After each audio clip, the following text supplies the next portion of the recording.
All right, Kevin back with you for another episode of the $1 Million Relationships Podcast. And today I'm here with Chuck Marting. Chuck, welcome. So awesome to have you on the show today. Great to be here. I've been looking forward to this. I have too, and I want to start by giving a shout out to David Ask because he was the one that introduced us, and with David, without you, we would have probably never met. So thank you for that. And Chuck, I don't know what it was like for you during our first conversation, but for me, it felt like you and I had known each other for years. Just because because when you get connected through somebody that you've both got a mutual friendship with, who you, I mean, I just love David. I love who he is. I love how he shows up. And so when he says, Kevin, you should talk to so and so, I'm like, I'm in, you know? Yep. And It's so, like kindred spirits is what they say, yes, You yes, you have that connection right away. So yeah, I yeah. David Ask is a great man and I love him to death and not in a weird way. So Yes, yes. And I'll tell you, I mean that what a testament right there to the power of right relationships. And of course, that's what yes. this podcast is all about and stuff. And so what I want to do is I want to start just kind of, I want to, I don't want, I want to talk about what you do and all that kind of stuff, but I want to go back further than that. I want to start with the backstory of, whether that starts when you were in, I don't know, grade school or whatever, how did you end up getting into, because the work you do is kind of unique. There's not, in fact, I don't personally know anybody else who does what you do. And Oh well, so I'm sure there are other people who do what you there absolutely are, but I there don't know is. any of them. And Yeah. how did you get into this line of work? What's the backstory? Wow. If we're gonna go way back, um, I guess I first off, I'm a retired law enforcement officer. I Okay. got into law enforcement, or how my interest got piqued in that is um, when I was in my early teens. I lived in Southern California, and I had a gentleman that tried to kidnap me Oh wow. and grabbed me off the street. And we were going down the street, and I decided that you have all these things going through your mind. One, that this is really happening, and number two, what the heck do you do next? And I just remember my grandma and my mom always telling me if somebody did something like that, you just try to get away, you fight, you do what you got to do. So I saw my opening. I broke away from this guy. I ran to the nearest house, started pounding on the door. Fortunately, there were some people home. They let me in. We were able to call my mom. Fortunately, I wasn't that far away from home. I was probably maybe a half a mile away from home. I was just Okay. walking down the street, going to a park to meet some friends to play football or whatever it was we were going to do that day. And I remember my mom coming to that home, and we called 911, and the police were there rather quickly. I mean, a kid and everything else are going to make that a priority. And this officer found this guy and arrested him, took him to jail. Everything was good. What made the impact on me was later on that night, that officer came to my home to make sure that I was okay. Wow. And he took that added time that made that impression on me. And I remember thinking to myself, if I can do what he just did for somebody else, then I want to do that. Yeah. And so that Wow. kind of Wow. planted the seed. And so that's how I ended up getting into law enforcement. Okay. Um, so, I guess going on from there, I was able to get into law enforcement. I found a gift that I had, and that was in detecting impairment. Okay. I ended up doing a lot of DUIs, a lot of driving under the influence of drug evaluations, and so much so that I got recognized by Mothers Against Drunk Driving for having a large amount of DUI arrests in 1 year. And right after that, the department I was in, they put me in what was called drug recognition school.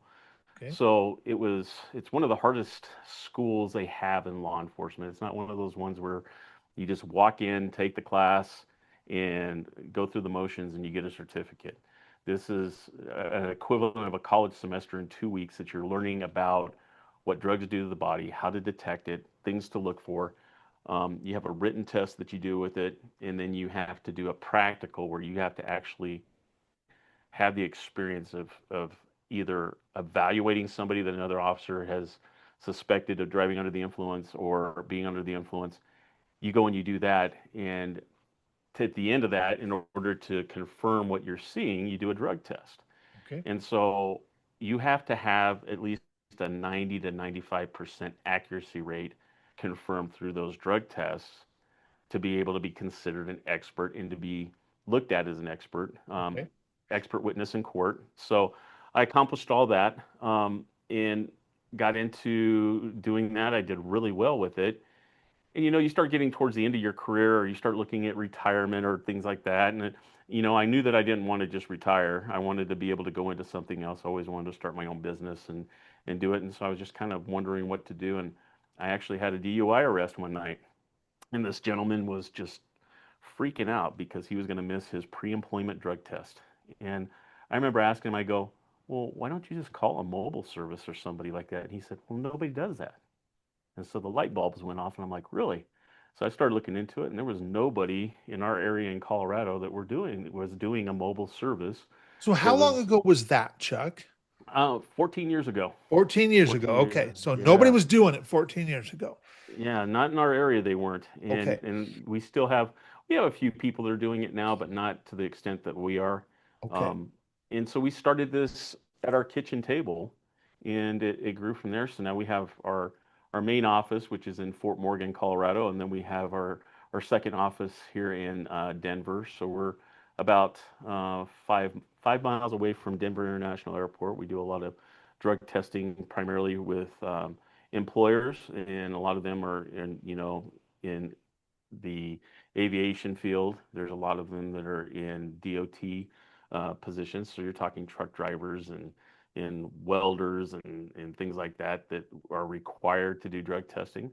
And then you have other employers that choose to do drug testing because of insurance and things like that. So Okay. that's how I got into this. And I guess going into what it is that I do, that I specialize, is I've taken that knowledge that I had, and I started seeing with employers that they just were not catching these things. I would get called to come and do a drug test, and because of my background, I would see things right away that would indicate to me that this individual is under the influence of drugs or something was going on Okay. with them. Okay. But then you would have a supervisor that would look at me like deer in the headlight look, like, what do I do? And so we started looking at that. So I started teaching classes. Um, Going from law enforcement into the private sector, there was a lot of things that I had to change, things that um, would make more sense to an employer in having to bring it down so that, there's an expectation with a police officer, they're going to understand certain things. Where as an employer, a lot of us, even when I was getting my business done, the last thing I was thinking about was having to do drug testing and things like that with my Sure. team or Yeah. employees and stuff like that. So it's kind of an afterthought most of the time. Um, we started doing reasonable suspicion classes, and it's not anything that was new in this industry. But what was different with what I do is anybody can read a book and go and teach you what's in that book as far as what it says that you need to look for. Not only do I have that knowledge, but I have hands-on knowledge where I've actually seen it. Yeah. So I'm able to come in and explain things to people where the supervisor afterwards, or those people that come to the class have come up to me and they've said afterwards, you know what? I've seen that. I just didn't know what it was, Uh-huh. you know? And that was the big telling thing. And then we started seeing a lot more things that were and being involved in the drug and alcohol testing industry within the private sector.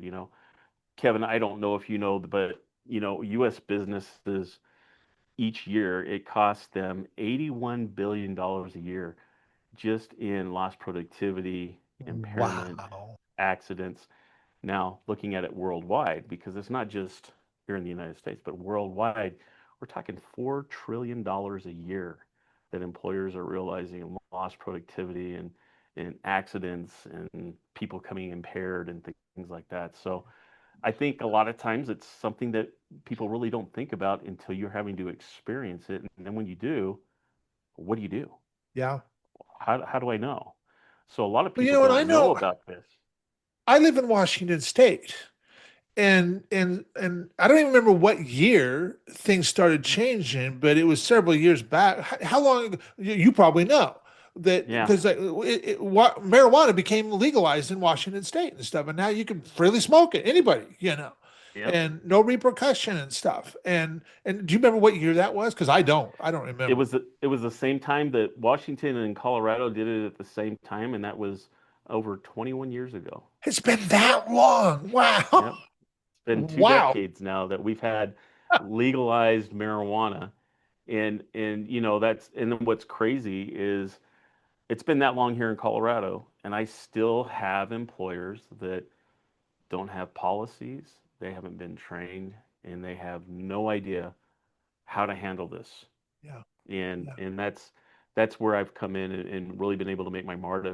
I've been able to speak nationally, go in and do specific trainings for employers, and then I've ended up doing some coaching with supervisors for leadership and everything else that's led to it because there's certain things as a cop that you learn, which is you have active listening skills where you start listening to people and hearing what they're saying and being able to diffuse situations and things like that that I've found that have been really beneficial for leaders that I've had them seek me out and take that opportunity to learn how to become a better leader and to do these things. And it's a gift that all of us, I don't think there's, most of the time in my experience, what I've seen is you have an employee that's really good. And sometimes we think, wow, this is going to be a great supervisor. And we stick that person in that role. And we don't give them any guidance. We don't really give them any training.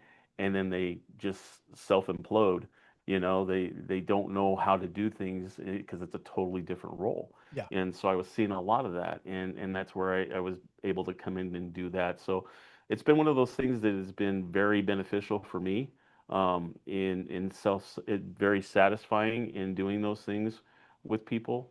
Um, you know, it's a gift that I was given, and I told my wife um, last year. I said, I gotta write a book about it, and ended up doing that. We had the book that got put out in, and it's all part of this, and it's going in and teaching people.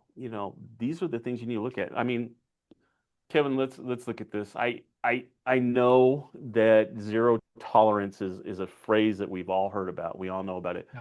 but it's reactionary. It's very um, finalized. It's disciplinary. Things like that. It's after the fact.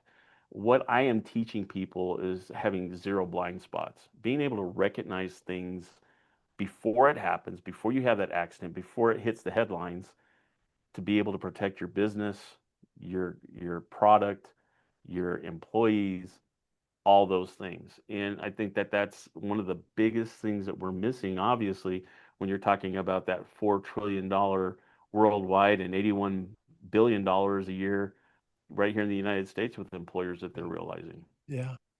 So, what is an example of and you don't have to name names or nothing, but what's an example of a result that you've helped a client get that you're just incredibly proud of? It's funny that you said that because I was thinking about this before we got on. Um, one of the things as a police officer, you try to live in a different area and not live in the same place that you kind of police. Okay. Just for protection reasons. You don't want to have to run into people, and it can cause some, depending on the situation, some very um, crazy things that can happen. I can And imagine. so my wife, 2 years ago, we took our team out for Christmas for our Christmas dinner, and she had made the appointment for us or the reservation for us to go to a restaurant that is a very good restaurant, but it's in the same city that I was a police officer in. Okay. And I was like, I don't know about this. And she said, well, it's been, almost 14 years. You think you'll be all right? I'm like, yeah, I think so. We should be okay. So we went and we had our whole team there. And I go up to get dessert because it's like a big buffet style Italian restaurant, open air type of thing. And it's Okay. a pretty cool place to go to. So I go up to get my dessert, and I have somebody come up beside me, and they say, "Do you remember who I am?" So you can only imagine what's going on in my head. Is this somebody I've arrested? Is this somebody that just got out of jail and recognizes me? Is this somebody that I've tested that now is upset because they lost their job because they had a positive drug test? I don't know at that point. So I kind of look over at the table where my wife and my team is at, and I look at this gentleman and I said, I really don't remember who you are. Can you help me with that? And he said, yeah. He says, um, 4 weeks ago, he said, I lost my job because I had a positive drug test. And I'm thinking, oh, great, here we go. And I'm kind of like looking around to see what I need to do in case this goes bad. But then he said something that kind of took me back a little bit. He said, I came over here because I wanted to thank you. He Wow. said, you see that family sitting over there? I said, yeah. He said, that's my family. He says, on behalf of them, I am here to thank you too, because I had an addiction issue that I wasn't addressing. My family was being affected by it. Obviously, it affected my work. That's why they called you. But if I hadn't have been there and if you hadn't have caught me, I would have not had the opportunity to have to face this, go through the classes to not only get over my addiction, to be able to manage what's going on, but also to be able to come back and get my job back. He said, if you hadn't have done that, I don't know what would have happened. I would have lost my family. My life was a mess, but what you did was amazing, and I wanted to thank you. Wow. What Wow. a cool Yeah. lesson Yeah. to teach my team because Yeah. they're all seeing this going, holy crud, what's going on right now? Yeah. To be able to go back to them and say, you know what, this is why we do what we do. Yes. It's Yeah. those things that you don't see or you don't hear about that mean everything. Yeah. And, um, obviously, I'm not in charge of firing people or hiring people. I only come in and provide the service to help employers protect and do the things they do. They don't necessarily even have to fire people because they come back positive on the test. It's up to that employer, but giving them that options, but to see where that result led to. And because of that, having somebody have to make that he had to come up to me, and I still get to see this guy at his job, because he comes up for random drug testing, and but uh, what a story for not only myself but also for that employer Yeah. as to Yeah. why they do this, and that it doesn't always have to be a finality type of thing, that it can be a positive thing for both the employer and for the individual that's going through it. Yeah. Wow. Wow. How inspiring is that got to be for you, to just, yeah, that is so awesome. That is so awesome. It's very confirming that you're doing the right thing, Yeah. Yeah. you know. Yeah. Well, I want to switch gears just a little teeny bit. And so I want to, Chuck, have you ever been introduced to a person or persons who completely changed the course of your life or your business, so much so that much of what you have today would not be possible if not for this person or persons? And I'm just really excited to hear your story and your experience around this topic of relationships. There's several people. It would be very remiss of me to just try and do that, and I'm sure that there's several people that I'm going to leave out. I mean, there's been relationships are huge Yeah. for any entrepreneur and anything that you do. There's always people that are going to make an impact on you. And I think, first of all, the first impact that I've ever had was my own father, and he passed away several years ago, but he always had the ability to make me feel that whatever I did and whatever I wanted to do was worth doing, being that encourager and everything else. Um, I've been married for 35 years now, and my wife Wow. has been incredible. Congratulations. She works with me in the business. It's kind of funny that, people ask, well, how can you work with your spouse? And I'm like, we just do it. She's my best friend. And it's kind of funny because I came home one night and we're in the kitchen, just small talk, and she goes, well, so how was your day today? And I kind of laughed. And I looked at her and I go, Well, you're in charge of my schedule. You know what my day was like, but it's one of those things that you have to be able to have a good solid relationship to be able to work together and to trust each other and to do the right thing. Um, I don't know if any of your listeners have heard of Dan Miller, who is in 48 Days. He's passed away now a couple Yeah. years ago. Yeah. Dan Miller had a profound impact on me in how he was able to coach and present things to me to help me look at things in a different light. Look, I was a police officer. I was never an entrepreneur or business guy. I didn't know how to do things the right way, but to have people show me the right way of doing those things was very imperative. Yeah. Between him and the Small Business Association, I've had a rep that I've worked with the Small Business Association that still works with us to this day. So Wow. we've worked with him for over 18 years now, Yeah. and so been with us from our kitchen table to where we are now. He's had an impact with me. Um, Jack Canfield, Jack Canfield's another one. I when I first decided to do business, I decided, you know what, I need to read how to be a leader, how to do these things. And so the first book I picked up was The Success Principles, Okay. and it absolutely changed my life.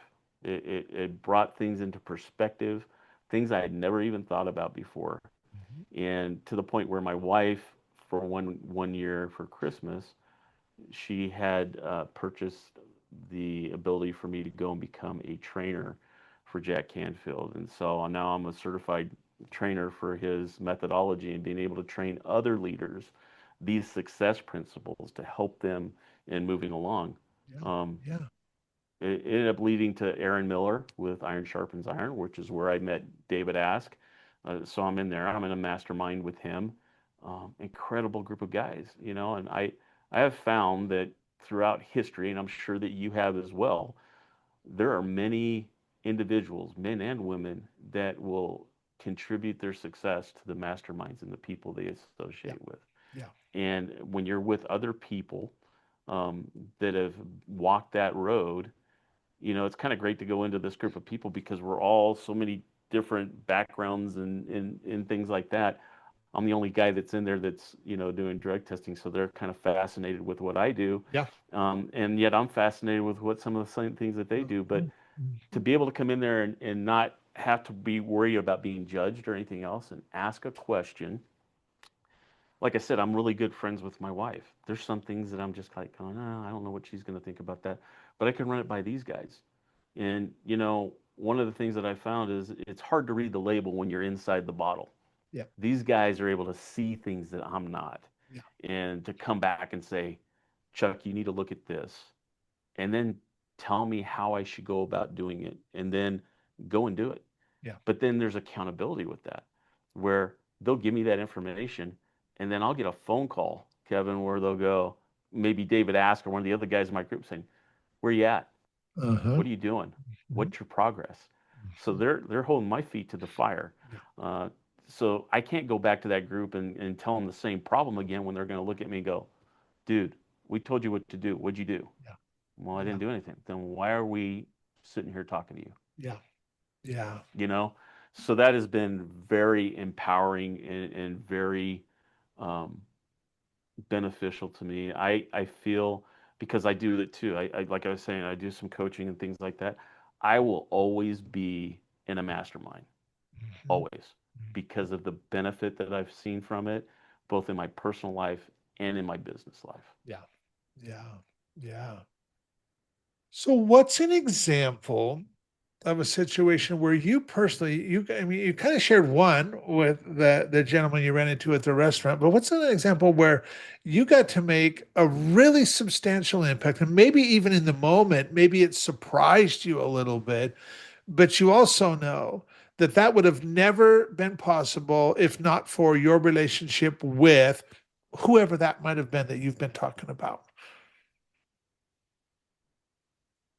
You know, I talk about I've been training supervisors and stuff Okay. on how to look at impairment to be able to detect these things before it happens. Now, I'm not going to be able to take somebody in an hour, 2 hours of training with them, turn them into a drug recognition expert. I mean, just not. But if they listen to some of the things that I teach them, they're going to catch those things. And I just a couple weeks ago, I had one of my clients that I taught this to, probably one of the best, what they call a designated employer rep, or a guy that's in charge of their safety programs. He's very passionate about what he does and everything like that. He's been a very good example to me as to what a leader emulates to his team, how he treats them, things like that. So we've developed a pretty good relationship, a friendship, including that. And he called me and he said a couple of weeks ago, and he said, Chuck, I need you to come out. He goes, there's this guy here. I don't know. There's something off. I know that there's something there. I'm not feeling it right now, and I need some confirmation, and we need to do a drug test with this guy. So I went out and did it. And the minute I get there, I'm seeing things right off. They're telling me that this guy's got something in his system at this point. And as I'm talking to him, I have him empty his pockets. And you talked about you in Oregon and us in Colorado, where we've had legalized marijuana. This gentleman was vaping, and the vape that he had was a marijuana vape Wow. that has no smell to it. He was so he was so involved in what he was doing and being so disrespectful. He was right in front of this supervisor, vaping in front of him Wow. marijuana the whole time. Wow.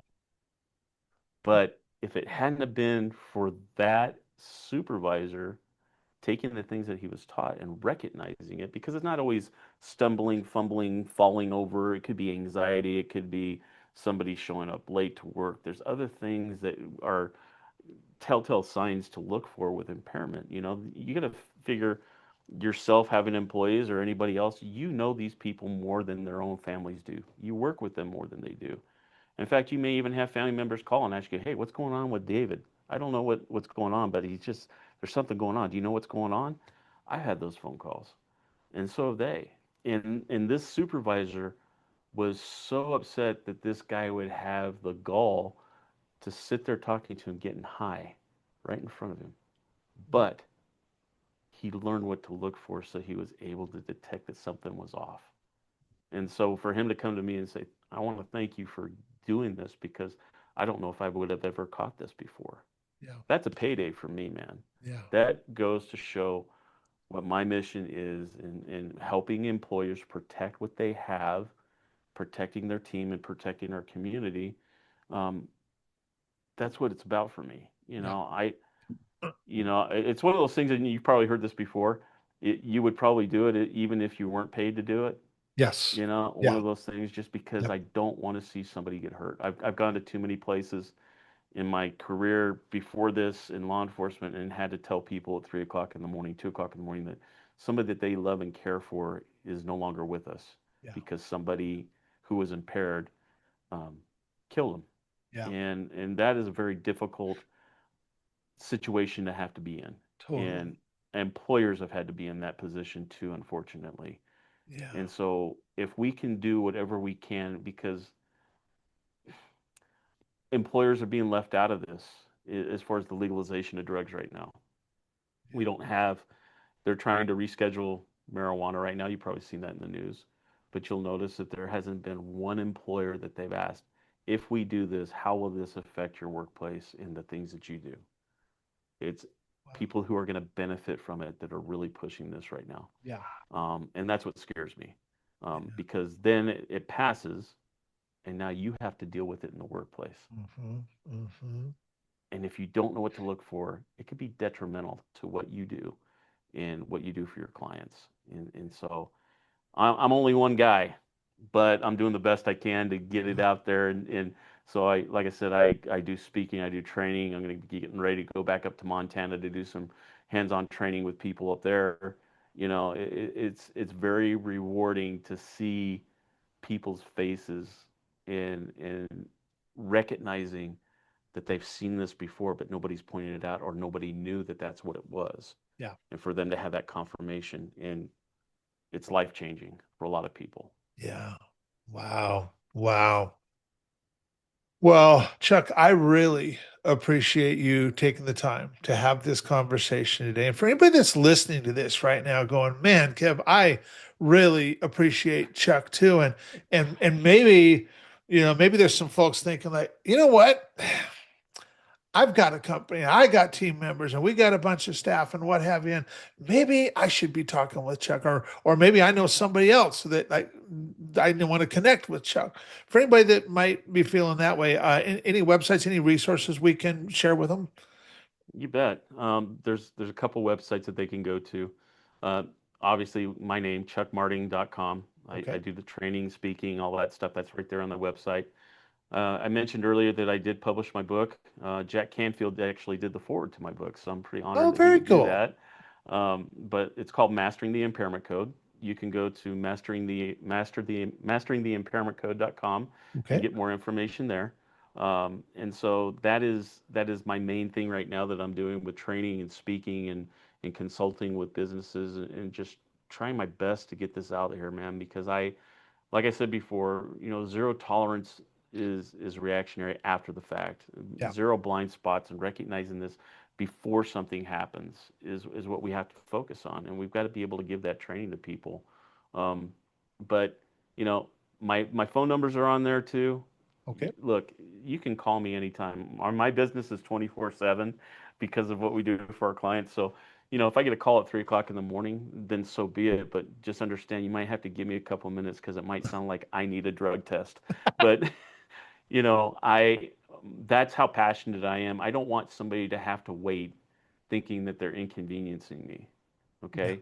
This is something in the moment that needs to be addressed. And it is what it is, man. And if it helps, and if I can help, and if that's what we need to do, then that's what we do. But yeah, please, if there's anything that I can do, if they're interested in going to any of the websites or contacting me, I'd be more than happy to sit down and talk to them and see what we can do to help. Awesome. Awesome. Well, once again, Chuck, I want to thank you so much for taking the time to have this conversation. I really appreciate it. I really appreciate you. Yeah. And I'm excited to get this out there and share it with a lot of folks. So thanks. Well, thank you. I have to take just a minute to just acknowledge you for a minute, though, too, Kevin, because what you're doing is very important. And I know doing the things that I do and doing the things that I do with my podcast. I know how hard it is in doing podcasts and trying to get things together.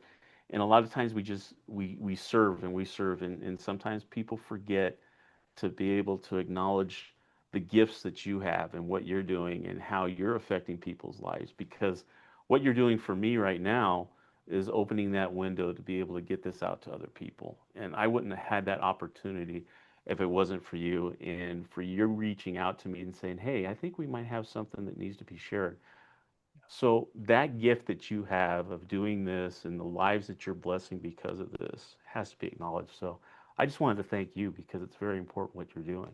Well, you're so welcome. And thanks for that. I appreciate that too. That's awesome. Well, thanks again, Chuck. I'm looking forward to getting this out there for sure. So Well, thank you. you bet.